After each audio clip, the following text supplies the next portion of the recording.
अमृत बांटने को लेकर परस्पर विवाद छिड़ चुका था। तभी वहाँ एक मोहिनी प्रकट हुई।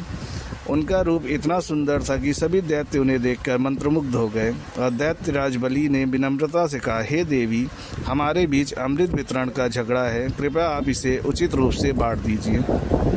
मोहिनी मुस्कुराई और बोली, स्त्रियों पर विश्वास करना मूर्खता है, क्योंकि वे माया, छल और निर्भीकता के लिए विख्यात होती हैं। फिर भी यदि तुम कहते हो तो मैं अमृत बांट दूंगी, लेकिन यह निर्णय सोच समझ कर लो।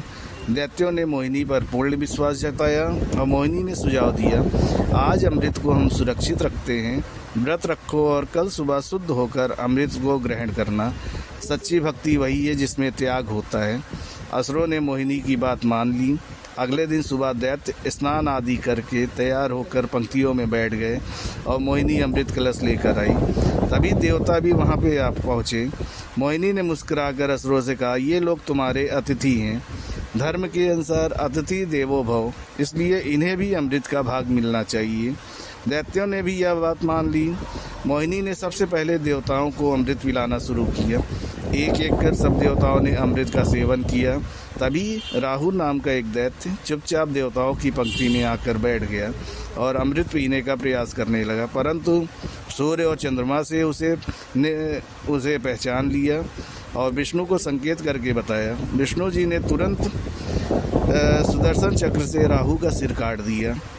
अमृत की कुछ बूंदें पी लेने से राहु के सिर पर सिर का भाग अमर हो चुका था। वह उड़कर आकाश में जा पहुंचा, लेकिन उसे सूर्य और चंद्रमा पर क्रोध आ रहा था, इसलिए वह चंद्रमा को निगलने के लिए दौड़ा। चंद्रमा भयभीत होकर भगवान शिव की शरण में पहुंच गया।